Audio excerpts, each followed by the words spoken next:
Pernahkah kalian mendengar tentang sebuah kuburan yang tidak pernah basah, meskipun hujan deras mengguyur selama berhari-hari?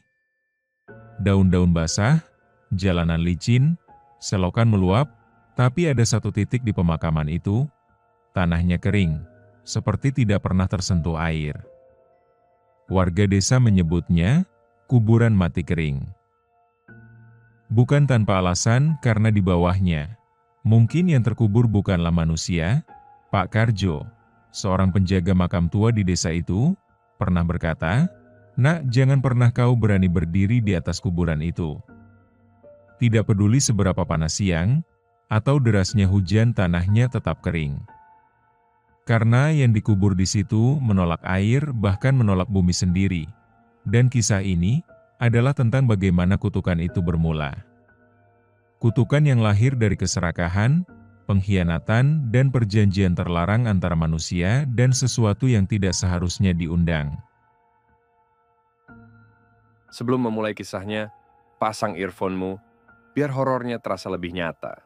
Kalau kamu suka cerita kayak gini, jangan lupa like, komen, subscribe, dan share ke teman-temanmu. Lorong Misteri selalu punya kisah yang siap bikin bulu kuduk merinding. Langit sore itu gelap pekat. Angin berembus kencang, membawa bau tanah basah yang menyengat. Hujan turun deras, menampar atap-atap rumah, menyapu daun-daun kering, mengalirkan lumpur ke jalanan desa. Petir menyambar, disusul gemuruh guntur yang membuat anak-anak bersembunyi di balik pintu. Di ujung desa, ada sebuah kompleks pemakaman tua. Semua tanah di sana becek, licin, penuh genangan air. Tapi, ada satu titik, tepat di bawah pohon beringin besar, yang berbeda. Tanahnya kering, retak pecah-pecah seperti musim kemarau, meskipun air hujan mengguyur tanpa henti. Pak Karjo, penjaga makam berusia 65 tahun, berdiri mematung sambil menatap kuburan itu. Tubuhnya gemetar. Tangan kirinya menggenggam payung reot, sementara tangan kanannya meremas tasbih yang sudah mulai usang. "Gusti," desisnya pelan. "Kenapa lagi hari ini? Masih kering juga?" Suara langkah mendekat. Seorang pemuda bernama Randy, 25 tahun, datang membawa payung. Ia menatap Pak Karjo heran. "Pak, kenapa sampean melongo terus lihat kuburan itu?" tanya Randy. Suaranya sedikit bergetar, karena ia sendiri tahu ada sesuatu yang tidak beres dengan makam itu. Pak Karjo menoleh perlahan, wajahnya penuh ketakutan bercampur lelah. "Ndak usah banyak tanya, Le," jawabnya pelan. "Kuburan itu bukan tempat untuk penasaran." "Lah, kenapa, Pak? Memangnya ada apa?" Pak Karjo menunduk. Suaranya pelan, seperti bisikan angin di sela derasnya hujan, karena yang dikubur di situ bukan cuma jasad, tapi juga dosa yang tidak diterima bumi, dan dari sanalah kisah ini bermula. Angin sore itu masih berhembus kencang, membawa bau tanah basah yang menusuk hidung. Di kejauhan, suara kodok bersahutan, bersatu dengan rintik hujan yang mulai mereda. Langit tetap kelabu, seolah menahan mentari agar tak pernah menyinari desa ini. Di balik pepohonan, samar-samar terdengar suara gesekan ranting, seperti ada yang sedang mengintip dari kegelapan. Randy berdiri di bawah pohon beringin itu, menatap kuburan yang tidak pernah basah.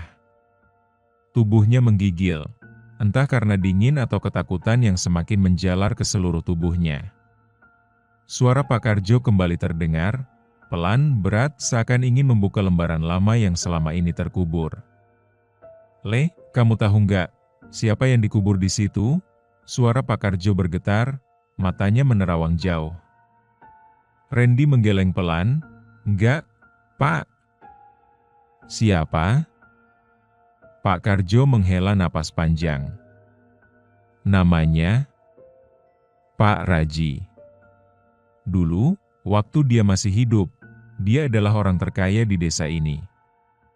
Rumahnya paling besar, sawahnya paling luas, ternaknya paling banyak, tapi Kekayaannya bukan dari keringat, suasana seketika berubah lebih mencekam.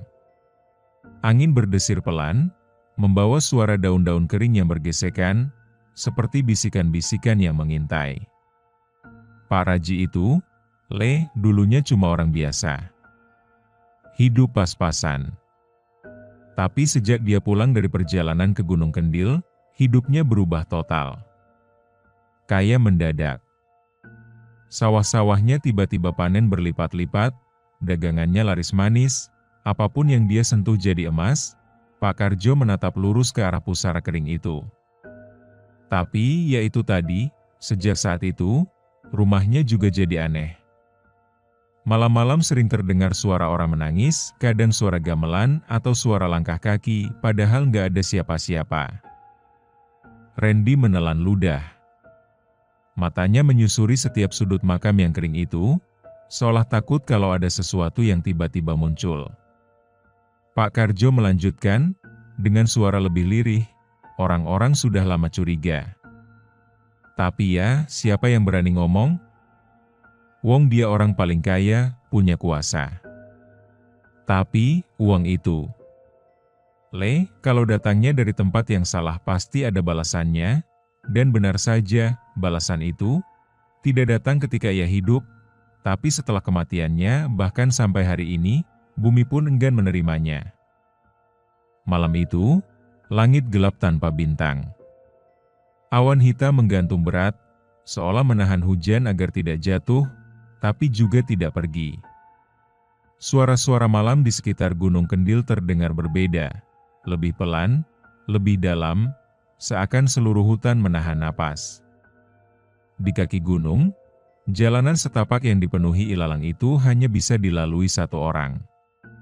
Di kiri kanannya, pepohonan tinggi menjulang, dengan akar-akar yang merayap ke permukaan tanah, seperti tangan-tangan yang mencoba meraih siapapun yang melintas. Pak Raji berjalan perlahan. Kaki telanjangnya menapak tanah lembab, sesekali menendang batu kecil atau ranting patah. Di tangannya, ia menggenggam buntelan kain putih berisi sesajen, kepala ayam hitam, bunga kantil, kemenyan, dan sebotol darah segar dari kambing yang tadi sore ia sembelih sendiri. Matanya liar menatap sekitar, tapi kakinya terus melangkah seolah sudah hafal betul jalan menuju tempat itu. Suara burung hantu terdengar sayup.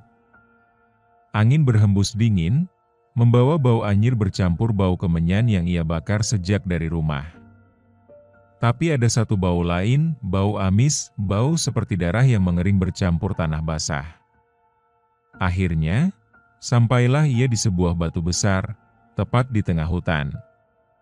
Batu itu berbentuk aneh, menyerupai kepala manusia, lengkap dengan cekungan seperti dua mata dan guratan seperti mulut yang ternganga. Di depan batu itu, Pak Raji berlutut. Bibirnya komat kamit membaca mantra yang diajarkan oleh seseorang yang tidak pernah disebutkan namanya, seseorang yang hanya muncul dalam mimpi. Tak lama, udara berubah drastis. Angin berhenti. Suara malam menghilang. Hutan mendadak mati. Hening yang memekakan telinga. Dari balik bayangan pohon, muncul kabut tipis. Kabut itu bergerak, berputar, lalu membentuk sosok tinggi besar, hitam pekat, matanya merah membara tubuhnya seperti asap yang terus bergulung. Sosok itu berdiri di hadapan Pak Raji. Suaranya berat bergema, seperti berasal dari dasar bumi. Sudah siap menukar sesuatu untuk sesuatu yang lain? Pak Raji menelan ludah. Kakinya gemetar. Tapi mulutnya tetap menjawab. Iya, aku siap. Dan disinilah perjanjian itu dimulai. Sosok hitam itu menatap Pak Raji dengan mata merahnya yang menyala. Apa yang kau inginkan? Suara itu bergema, berat, seperti dua batu besar yang saling digesek. Pak Raji menggenggam tasbihnya yang sebetulnya hanya untuk menenangkan diri, bukan untuk ibadah. Dengan suara bergetar namun penuh keyakinan, ia menjawab, aku ingin kekayaan. Uang, tanah, sawah, toko, semuanya. Aku ingin hidupku berubah. Sosok itu tidak langsung menjawab. Ia hanya berdiri diam, lalu kepalanya sedikit menengadah, seolah mendengarkan sesuatu entah dari mana. Beberapa detik kemudian, suara tawa lirih terdengar, tawa perempuan bercampur dengan bisikan-bisikan asing yang tidak bisa dipahami. Pak Raji menoleh ke kanan, lalu ke kiri, tapi tidak ada siapa-siapa. Hanya hutan dan kegelapan yang pekat. Kekayaan adalah barang murah di tempatku, jawab sosok itu akhirnya. Tapi tidak ada yang gratis. Apa yang harus kubayar? Tanya Pak Raji, suaranya nyaris hilang. Makhluk itu mengangkat tangannya, yang sebenarnya lebih mirip gumpalan asap hitam pekat. Dari dalam kabut hitam itu, muncul secari kain berwarna merah darah dengan tulisan-tulisan aneh yang bergerak, seperti cacing yang merayap di atasnya. Setiap malam Jumat Kliwon, kau harus memberi kami darah sebagai pemanggil, sebagai pengikat, dan sebagai tanda bahwa kau masih menghormati perjanjian ini. Darah apa? Darah hewan, ayam cemani, kambing hitam, atau jika kau mau lebih cepat, darah manusia. Pak Raji menelan ludah. Jantungnya berdegup kencang, tapi pikirannya sudah tertutup oleh ambisi. Baik. Aku setuju. Seketika, kilatan petir menyambar. Batu besar di belakangnya retak, mengeluarkan asap hitam yang mengepul ke langit. Sosok hitam itu mendekat, tangannya meraih kepala Pak Raji dan menekannya ke tanah. Perjanjian sudah dimulai, kekayaan akan datang, tapi ingat, jika kau lalai, aku akan menjemput lebih dari sekedar darah. Lalu, sosok itu menghilang, terserap kembali ke dalam tanah, meninggalkan Pak Raji yang terduduk dengan tubuh gemetar dan senyum kecil yang mulai terbentuk di bibirnya, karena ia tahu, besok, hidupnya tidak akan sama lagi. Pagi itu, langit cerah seperti tidak pernah ada kejadian aneh semalam. Matahari bersinar malu-malu, menerobos sela-sela dedaunan. Suara ayam berkokok bersahutan dengan suara anak-anak yang berlarian di jalanan desa. Semua terlihat seperti biasa, seperti tidak ada yang berubah. Tapi, hanya untuk mereka yang tidak tahu apa yang baru saja terjadi. Di sebuah sudut desa, berdiri rumah Pak Raji yang dulunya sederhana, kini berubah drastis. Dalam waktu singkat, temboknya diganti dengan bata merah yang mewah, cat putih yang mengkilap, dan pagar besi hitam tinggi yang belum pernah ada sebelumnya di desa itu. Warga mulai berbisik, menatap, bertanya-tanya. Cepet banget ya rumahnya jadi, bisik seorang ibu di pinggir jalan. Lah wong duitnya kayak air, sahut yang lain. Tapi bukan cuma rumah. Toko kelontong kecil miliknya kini berubah menjadi toko grosir terbesar di desa. Mobil bak terbuka terparkir megah di depan rumahnya. Sawahnya berlipat ganda. Bahkan ladang milik Pak Bejo, yang dulu terkenal paling luas, kini sudah berpindah tangan menjadi milik Pak Raji. Yang lebih mencengangkan, apapun yang dijual Pak Raji, selalu laris manis. Hujan ataupun panas, pembeli datang berduyun-duyun, seperti ditarik oleh kekuatan tak kasat mata. Bahkan barang yang sama, dengan harga lebih mahal dari toko lain tetap saja diborong orang. Namun, seiring kekayaan yang datang begitu cepat, mulai banyak kejadian ganjil yang muncul di sekelilingnya. Setiap malam, warga sering mendengar suara tangisan perempuan dari arah rumah Pak Raji.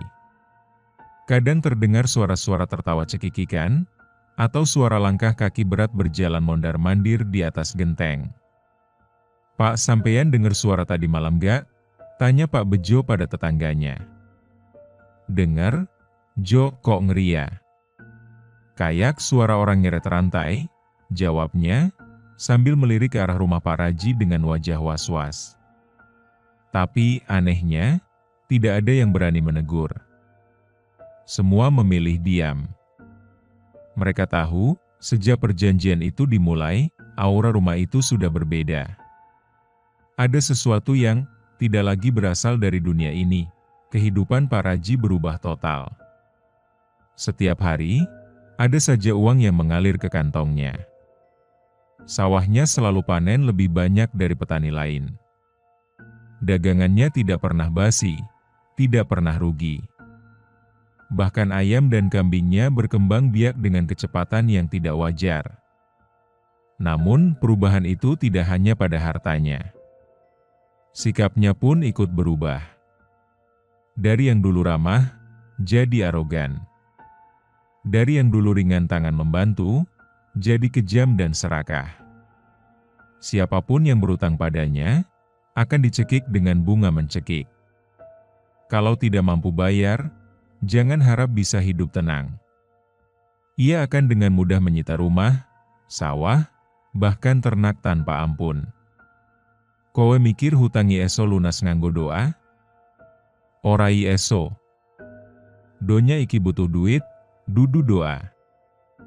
Bentaknya pada seorang petani tua yang tidak mampu membayar hutang.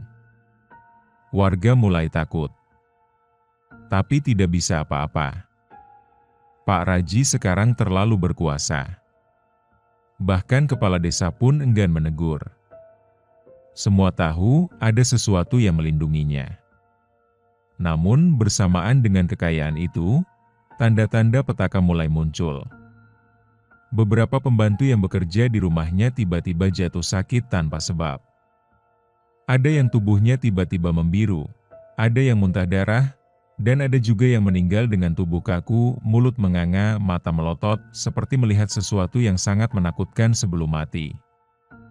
Anak-anak kecil yang bermain di dekat rumahnya sering mengaku melihat sosok hitam besar duduk di atap rumah, menatap ke arah mereka dengan mata merah menyala. "Bu, aku lihat ada setan di rumah Pak Raji." Begitu cerita seorang bocah kepada ibunya. Tapi yang paling menakutkan adalah suara itu. Setiap malam Jumat Kliwon, suara gamelan, suara gong, tawa perempuan, dan jeritan pilu terdengar dari dalam rumah. Warga tidak ada yang berani lewat depan rumah itu selepas maghrib. Dan di tengah semua kekayaan yang terus bertambah, Pak Raji tidak sadar bahwa bayangan maut sudah mulai menempel di pundaknya.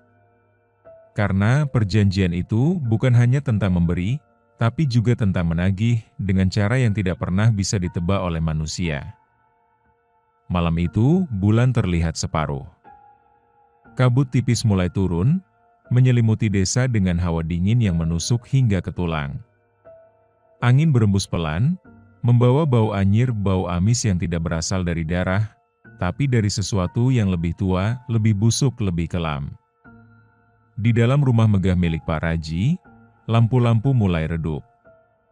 Entah kenapa, sejak sore tadi, listrik seperti tidak mau menyala sempurna.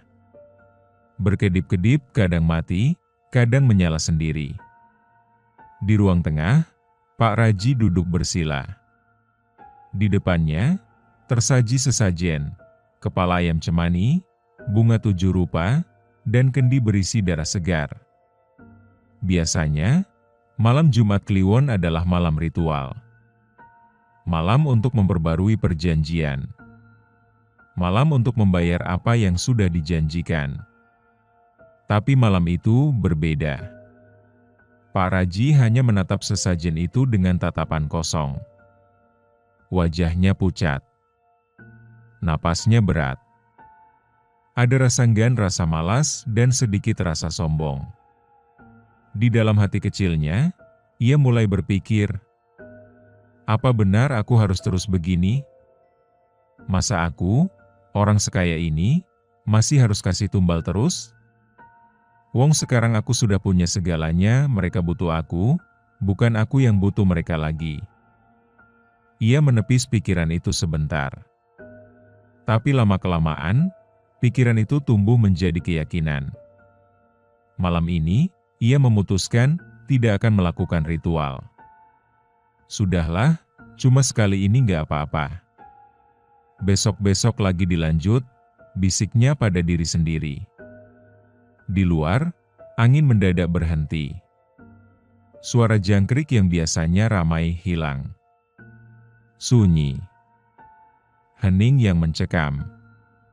Tiba-tiba, suara langkah kaki berat terdengar dari atap. Duk, duk, duk, disusul dengan suara bisikan pelan. Janji. Janji, janji, lampu rumah berkedip-kedip lebih cepat.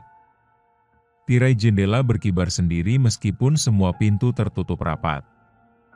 Piring sesajen bergetar pelan, lalu pecah tanpa sebab. Pak Raji berdiri panik.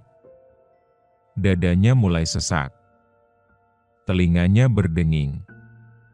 Ia tahu, sesuatu sudah mulai tidak beres. Tapi semua sudah terlambat.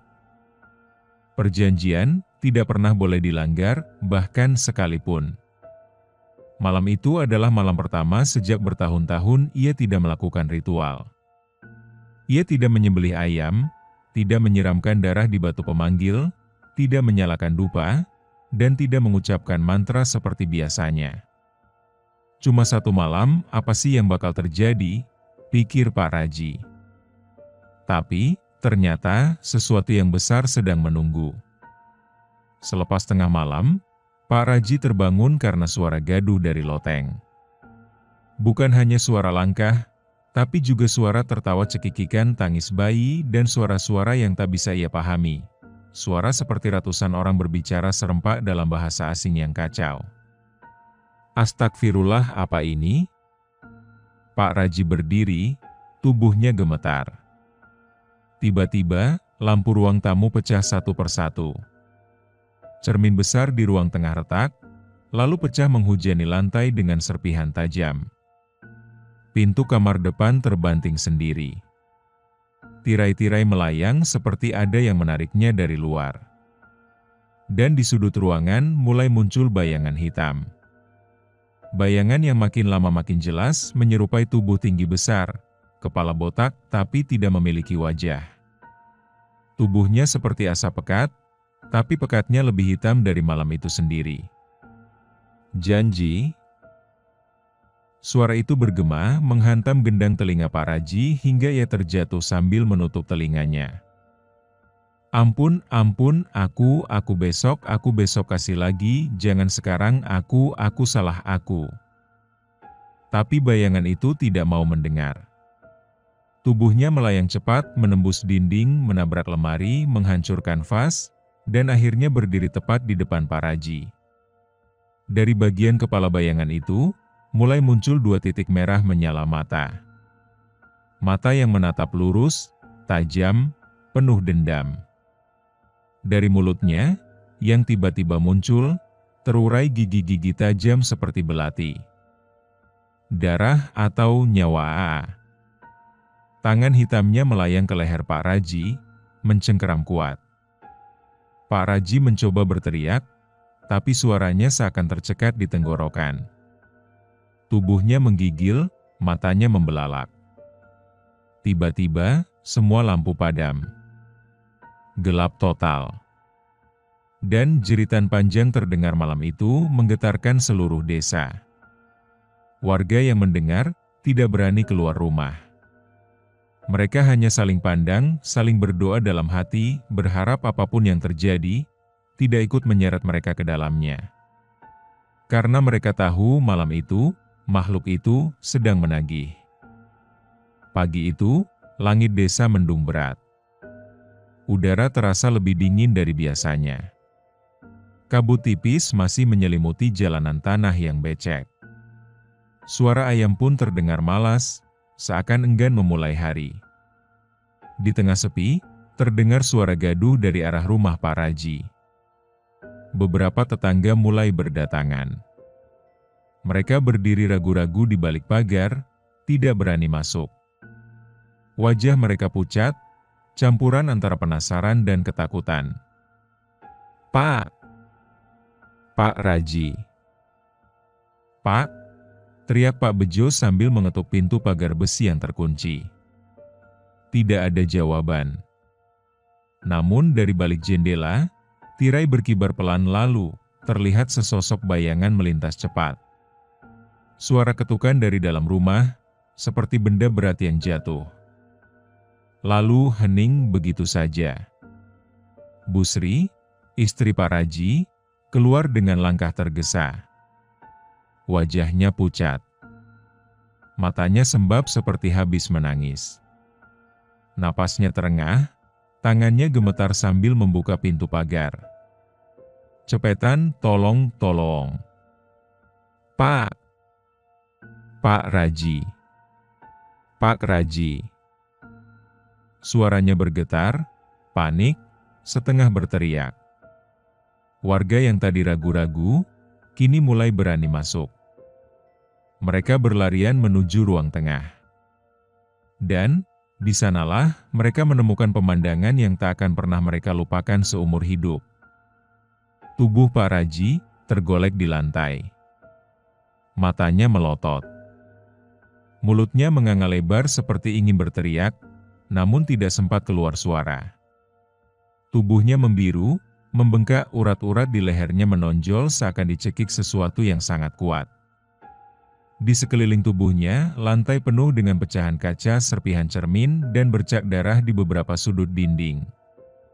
Dan yang lebih membuat bulu kuduk berdiri, di dinding ruang tengah, tertulis dengan darah yang menetes. Janjimu dilanggar. Semua yang ada di situ gemetar. Beberapa ibu langsung histeris. Anak-anak menjerit ketakutan. Bahkan lelaki dewasa pun mundur perlahan, menutup mulutnya, tidak percaya dengan apa yang mereka lihat. Busri terjatuh, menangis histeris, memeluk tubuh suaminya yang sudah membeku, dingin, keras, seperti batu. Desa itu, hari itu, tidak akan pernah sama lagi. Kabar kematian Pak Raji menyebar lebih cepat dari angin. Pagi itu, hampir seluruh warga desa berdatangan. Tapi tidak semua berani masuk. Banyak yang hanya berdiri dari kejauhan, menatap, berbisik-bisik. Kepala desa datang. Bersama beberapa perangkat desa, mereka mencoba menghubungi pihak berwenang. Tapi, ada masalah. Tidak ada satupun yang berani menyentuh tubuh Pak Raji. Setiap kali seseorang mencoba mendekat, tubuhnya tiba-tiba menggigil, telinga berdenging, kepala terasa berat, seolah ada tekanan tak kasat mata yang menekan mereka dari atas. Pak, ini bukan mati biasa, ini, ada yang salah, bisik Pak Bejo dengan wajah pucat. Salah satu tetua desa, Mbah Salim, yang dikenal sebagai orang pintar di sana, datang sambil membawa tasbih panjang. Ia berdiri di depan pintu rumah, memejamkan mata, dan menarik napas panjang. "Ndak bisa dimandikan biasa," katanya lirih. "Ndak bisa, wong ini jasadnya ndak diterima bumi, semua orang terpaku." Proses memandikan jenazah tidak berjalan. Air yang dituangkan ke tubuh Pak Raji tidak membasahi. Air itu seperti mengalir begitu saja, tidak menempel, tidak meresap, seperti menyiram batu atau besi panas. Beberapa orang mulai panik. Ada yang pingsan. Ada yang muntah. Bahkan ada yang tiba-tiba kerasukan. Matanya melotot, mulutnya menganga, lalu tertawa terbahak-bahak dengan suara yang bukan suara manusia. "Hahaha, janji dilanggar, sekarang bayar-bayar dengan nyawa AA." Suara itu melengking, menggema ke seluruh rumah. Mbah Salim segera membaca doa keras, mengibas-ngibaskan tasbihnya sambil berusaha menenangkan suasana. Akhirnya, dengan susah payah jenazah itu dimasukkan ke dalam keranda. Tapi masalah tidak berhenti di situ. Saat liang kubur digali, sesuatu yang tak terduga terjadi. Tanah tidak mau digali. Setiap sekop menghantam tanah, tiba-tiba sekop itu patah. Tanahnya keras seperti batu. Bahkan hujan yang turun deras pun tidak mampu membuat tanah itu basah. Dan disitulah warga sadar bahwa bumi menolak jasad Pak Raji. Langit desa semakin gelap. Awan hitam menggantung rendah, seakan menekan atap-atap rumah penduduk. Hujan turun deras, Tapi anehnya, suara rintiknya seolah tidak terdengar sama sekali di sekitar tanah pemakaman itu. Seperti ada sesuatu yang menelan suara, membungkam, membatu. Puluhan warga berkumpul di pemakaman.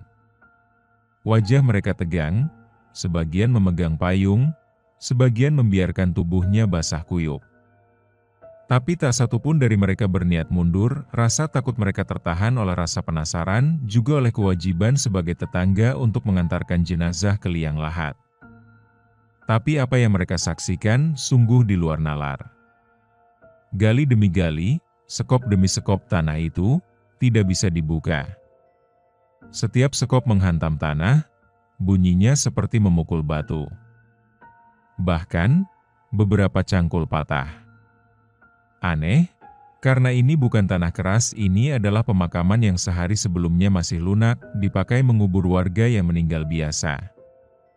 "Pak, tanahnya keras banget, nggak bisa dibongkar," ujar salah satu penggali kubur dengan wajah pucat. Mbah Salim maju, mengetuk tanah itu dengan tongkat kayunya. Suara dentingan nyaring terdengar, seperti mengetuk logam. Ia menarik napas berat, menatap warga yang kini mulai resah. Ini tandanya bumi menolak jasadnya, bisik-bisik mulai terdengar. Beberapa warga saling menatap dengan wajah pucat. Ada yang mundur perlahan. Ada yang mulai beristighfar tanpa henti. Di tengah situasi mencekam itu, terdengar suara petir menggelegar.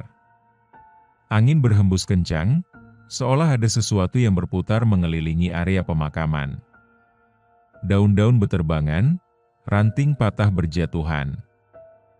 Lalu suara itu muncul. Suara berat, parau, dalam seperti berasal dari perut bumi. Janji. Janji. Suara itu menggetarkan tanah. Beberapa warga menjerit. Bahkan ada yang langsung lari ketakutan. Tubuh Busri, istri Pak Raji, langsung limbung, jatuh pingsan di tempat. Mbah Salim berdiri di tengah-tengah mereka, berusaha tetap tenang meskipun jelas, tubuhnya ikut gemetar. Ini bukan lagi sekadar mayat ini hukuman ini, peringatan, katanya lirih pelan, tapi cukup jelas untuk membuat semua yang mendengarnya menggigil ketakutan. Setelah hampir 2 jam mencoba, tidak ada satupun alat gali yang berhasil menembus tanah itu. Semua patah, retak, atau terlempar begitu saja seolah ditolak oleh kekuatan tak kasat mata. Akhirnya, Mbah Salim menyuruh warga untuk berhenti. Ia meletakkan tongkatnya di atas tanah, mulai membaca doa keras dengan suara bergetar. Keringat dingin bercucuran dari dahinya. Tiba-tiba, dari balik liang yang sudah setengah tergores, muncul asap hitam tipis. Asap itu bergerak, meliuk, naik ke atas, membentuk bayangan hitam besar, bayangan yang sama seperti yang pernah dilihat Pak Raji semasa hidupnya. Dari dalam kabut itu, terdengar suara bisikan ribuan, suara anak-anak menangis, suara tawa perempuan, dan suara berat yang berkata, "Bukan milik bumi, bukan milik bumi." Tanah mulai bergetar pelan. Tubuh warga bergetar lebih kencang. Beberapa anak muda berusaha kabur, tapi kakinya berat seolah ditahan oleh bayangan yang melayang-layang di sekeliling mereka. Harus di luar tanah, harus di luar bumi. Dan, seperti sebuah kekuatan tak terlihat, keranda tempat jasad Pak Raji tiba-tiba terguling sendiri, terlempar ke tepi liang kubur, membuat semua orang menjerit. Jasad itu seperti ditolak. Tidak bisa masuk. Tidak bisa dikuburkan. Bahkan hujan deras yang turun tidak membuat tanah itu basah. Lumpur yang biasanya meluber, kini kering, retak, seperti tanah di musim kemarau panjang. Akhirnya, dengan penuh ketakutan, warga memutuskan untuk menguburkan jasad itu di atas tanah. Ditutup dengan batu-batu, papan, dan daun kelapa. Bukan dikubur di dalam, tapi dibiarkan seperti gundukan. Mbah Salim berdiri gemetar. Suaranya berat seperti menahan tangis atau mungkin menahan ketakutan yang luar biasa. Ini pelajaran buat kita semua, katanya lirih. Bahwa seberapapun besar kekayaan, kalau datang dari jalan yang haram, bumi, langit, bahkan alam semesta, tidak akan menerimanya. Warga hanya bisa menatap. Menyimpan rasa takut itu dalam-dalam, membawa pulang, dan menyebarkannya menjadi kisah yang akan diceritakan turun-temurun tentang kuburan yang tidak pernah basah. Malam di desa itu tak pernah sama lagi. Sejak kematian Pak Raji, dan sejak jasadnya ditolak bumi, suasana berubah drastis. Angin malam selalu berhembus lebih dingin dari biasanya. Pepohonan di sekitar rumahnya seperti merunduk, daun-daunnya layu, seolah menolak menatap rumah itu lagi. Bau anyir darah bercampur bau busuk seperti bangkai, kadang tercium hingga ke jalan depan. Suara-suara aneh, tangisan, jeritan, kadang tawa cekikikan perempuan, mulai terdengar hampir setiap malam. Dan rumah Pak Raji, rumah megah yang dulu jadi lambang kesombongan dan kekuasaan, kini kosong. Ditinggalkan.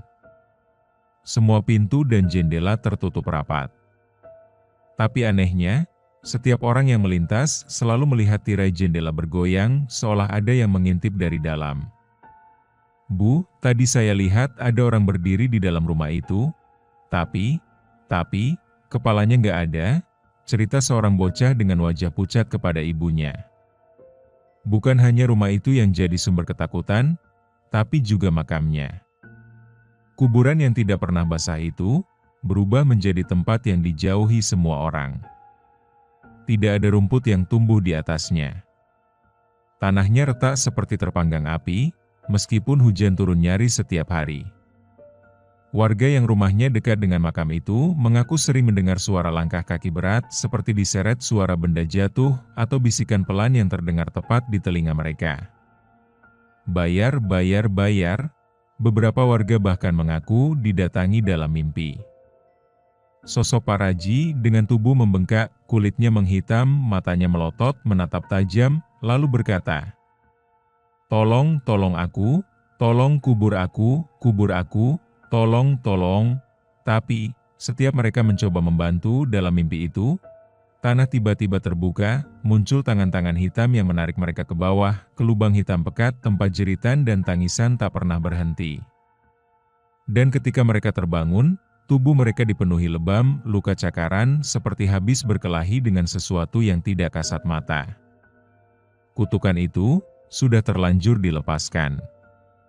Dan desa itu kini menjadi bagian dari cerita yang tak pernah bisa dilupakan. Sejak malam itu, satu persatu keanehan mulai terjadi.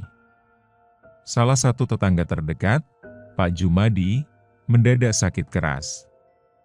Tubuhnya kaku, tidak bisa bicara, matanya melotot seolah melihat sesuatu yang sangat menakutkan.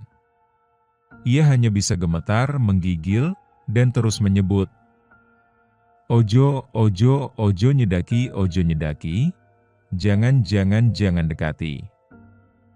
Lalu anak dari Bu Karminah, yang rumahnya persis di depan makam itu, ditemukan pingsan di halaman rumah. Saat sadar, anak itu terus menangis, histeris, dan berteriak, Dia berdiri di depan rumah, badannya besar, hitam, matanya merah, dia minta darah." Bahkan ada satu kejadian yang benar-benar membuat warga makin ketakutan. Malam itu, beberapa pemuda nekat merekam suara di dekat makam. Dengan handphone sederhana, mereka menyalakan perekam suara. Tapi yang mereka tangkap bukan suara jangkrik, bukan suara angin, melainkan suara gamelan diiringi suara tangis dan suara perempuan tertawa cekikikan. Dan ketika mereka mendengarkan rekamannya di rumah, terdengar jelas suara berat, parau, dalam berbisik. "Kuburan ini bukan untukku, kalian harus membayarnya." Paginya, ketiga pemuda itu ditemukan jatuh sakit. Tubuh mereka lemas, mata mereka membengkak, seperti tidak tidur semalaman. Dan yang lebih mengerikan, dari hidung salah satu pemuda mengalir darah tanpa sebab. Mbah Salim akhirnya memanggil beberapa kiai dari luar desa. Mereka melakukan doa bersama, ruqyah, memagari desa dengan bacaan ayat-ayat suci. Tapi, meskipun bacaan itu membuat suara-suara aneh itu sedikit mereda, tidak ada yang bisa menghilangkan kutukan yang sudah terlanjur menempel pada tanah, pada rumah, dan pada makam itu. Warga akhirnya sepakat untuk menutup akses jalan menuju rumah itu. Membiarkan rumah itu kosong, tanpa penghuni, tanpa sentuhan, membiarkan kutukan itu terkurung bersama roh yang tidak pernah benar-benar tenang. Dan makam itu tetap tidak pernah basah. Tahun-tahun berlalu, tapi bayangan kelam tentang Pak Raji, tentang kuburan yang tidak pernah basah itu, tidak pernah hilang. Warga desa sudah mencoba melupakan, tapi setiap kali melintasi area itu, dada mereka selalu sesak. Hawa dingin yang menusuk, bau anyir bercampur bau busuk, seolah masih berputar di udara, tidak pernah pergi. Rumah Pak Raji tetap kosong. Catnya mulai mengelupas. Dindingnya retak. Jendela-jendelanya pecah. Tapi, anehnya, tidak ada debu. Tidak ada sarang laba-laba. Seolah waktu berhenti di dalam rumah itu. Dan makamnya tetap kering. Rumput tidak pernah mau tumbuh. Bahkan tanah di sekelilingnya mulai retak, menghitam, seperti gosong terbakar, padahal hujan turun hampir setiap hari. Namun, kutukan itu tidak berhenti di situ. Anak-anak Pak Raji, yang dulu sempat kabur keluar desa setelah kejadian itu, mulai mengalami hal yang sama, dimanapun mereka tinggal. Di kota, anak sulungnya, Yudi, yang kini berbisnis sukses, tiba-tiba kehilangan seluruh hartanya dalam waktu kurang dari 3 bulan. Toko terbakar, rekeningnya dibobol, hutang menumpuk. Yang lebih aneh, setiap malam, Yudi bermimpi melihat ayahnya berdiri di depan ranjang, dengan tubuh penuh luka, kulit menghitam, matanya melotot. "Anakku bayar hutangku, bayar hutangku." Anak kedua, Sari, yang menikah dengan pria kaya di luar kota, keguguran 3 kali berturut-turut. Dokter bilang, tidak ada sebab medis yang jelas. Setiap kali hamil, di usia 7 bulan, kandungannya hilang. Yang terdengar hanya suara bisikan, darah-darah, dan anak bungsunya, Wawan, yang paling tidak percaya pada hal-hal mistis, mengalami kecelakaan aneh. Mobilnya oleng, tanpa sebab, di jalanan lurus dan sepi. Saat ditolong warga, Wawan hanya bisa berkata dengan suara gemetar, "Aku lihat ada kepala tanpa badan melayang di tengah jalan ngelihatin aku." Kutukan itu, seperti benang yang diikat kuat, bukan hanya pada Pak Raji, tapi pada seluruh darah dagingnya. Karena, dosa yang diwariskan, tidak akan pernah hilang sebelum ditebus. Satu persatu, anak-anak Pak Raji mulai datang kembali ke desa. Bukan karena rindu, tapi karena terpaksa. Tidak ada lagi tempat mereka bisa berlari. Kota menolak mereka, orang-orang mulai menjauh, bahkan teman dan saudara pun ketakutan jika dekat dengan mereka. Begitu mereka kembali, warga desa hanya bisa menatap dari jauh. Beberapa bahkan memilih menutup pintu rapat-rapat. Wajah mereka campuran antara kasihan, takut, dan jijik. "Lihat, darahnya Pak Raji balik-balik bawa sial," bisik seorang ibu dari balik jendela. Di rumah tua itu, malam pertama mereka lewati dengan penuh ketakutan. Tidak ada yang berani tidur lebih dulu. Semua duduk di ruang tengah, saling pandang, wajah pucat, mata sembab. Tiba-tiba suara itu datang. "Bayar, duk duk duk," langkah berat dari arah loteng. Lalu suara bisikan yang mereka kenal betul. "Bayar, bayar, darah, darah, darah." Lampu ruang tengah berkedip lalu mati. Angin kencang meniup dari arah dapur, padahal semua pintu tertutup rapat. Tirai-tirai melayang membentuk bayangan seperti tangan yang mencoba meraih mencekik. Astagfirullah. Pak! Pak, ampuni kami, ampuni kami, Sari berteriak sambil menutup telinga. Tapi suara itu semakin dekat. Dari tangga, terdengar benda berat diseret lalu suara ketukan di dinding. Duk duk duk. Tiba-tiba, dari arah pojok ruangan muncul asap hitam pekat perlahan membentuk bayangan besar. Tubuh tinggi, kepala botak, mata merah, dan tanpa mulut. Hanya sebuah lubang hitam menganga di wajahnya. Bayangan itu berdiri, menatap mereka, lalu tangannya menunjuk lurus ke depan. Darah atau nyawa? Anak-anak Pak Raji menjerit saling peluk, tubuh mereka menggigil hebat hingga salah satu dari mereka muntah darah di tempat. Dan disitulah mereka sadar bahwa dosa dari masa lalu tidak akan pernah hilang sebelum ada yang benar-benar membayar. Fajar belum menyingsing, tapi suara azan subuh sudah berkumandang lemah dari surau kecil di ujung desa. Suara itu terdengar serak, seperti tertahan kabut tebal yang menutupi desa sepanjang malam.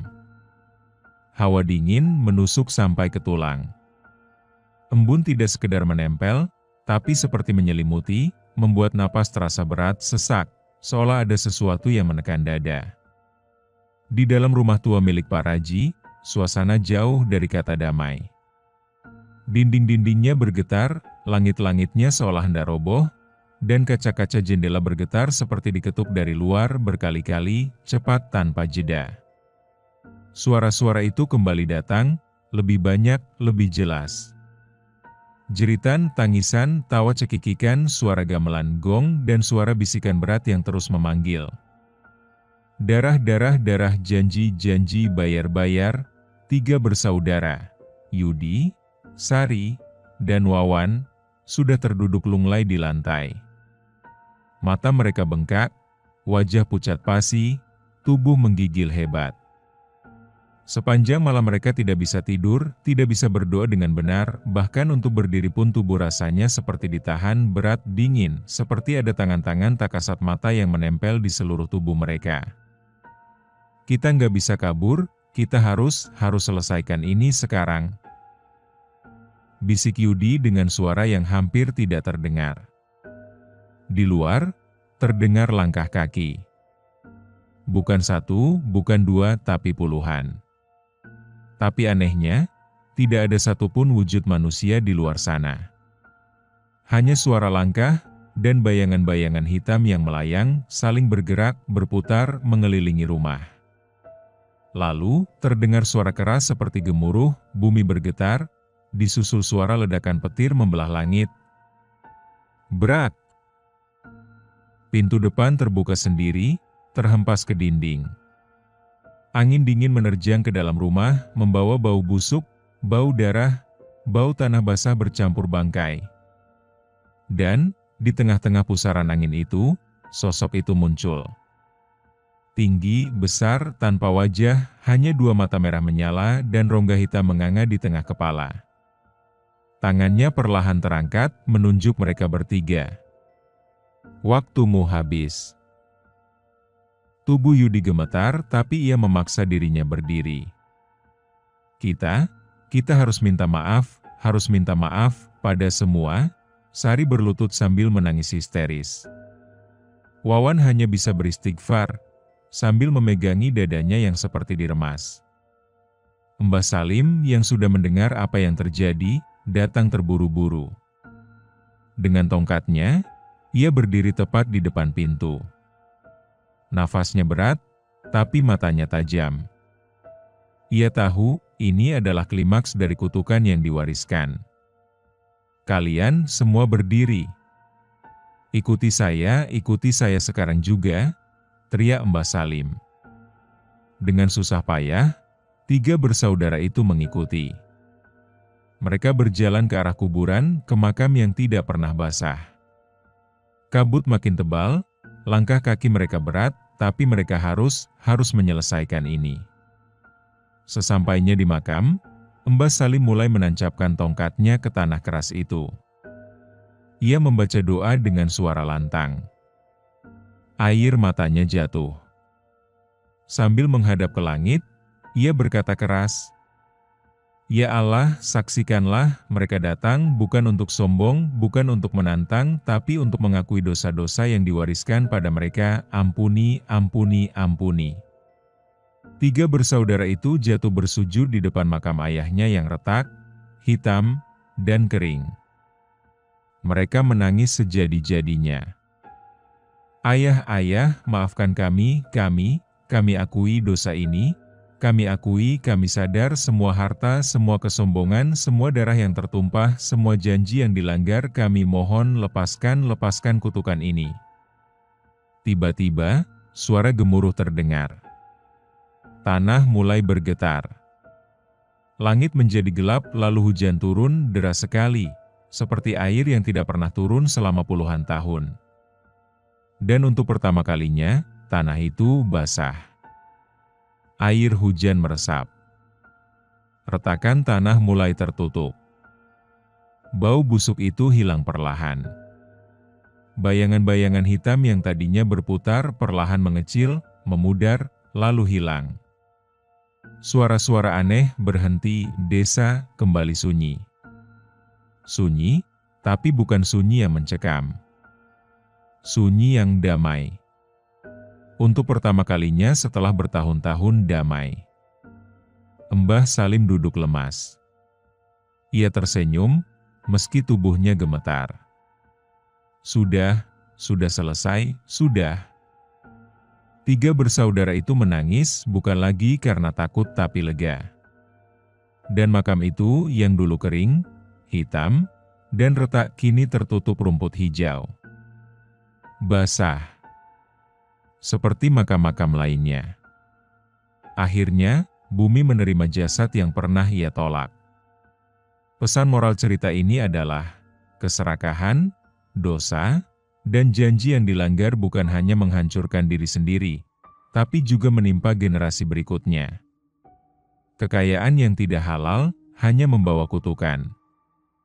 Tapi pengakuan, penyesalan, dan pertobatan adalah satu-satunya cara untuk menghentikan semua dosa itu. Prime, terima kasih sudah mendengarkan kisah ini sampai habis. Jangan lupa like, komen, subscribe, dan share ke teman-temanmu. Lorong Misteri akan selalu punya kisah yang siap bikin bulu kuduk merinding, dan jika mau request judul cerita, silahkan komen di kolom komentar di bawah. Kami akan buatkan untuk kalian.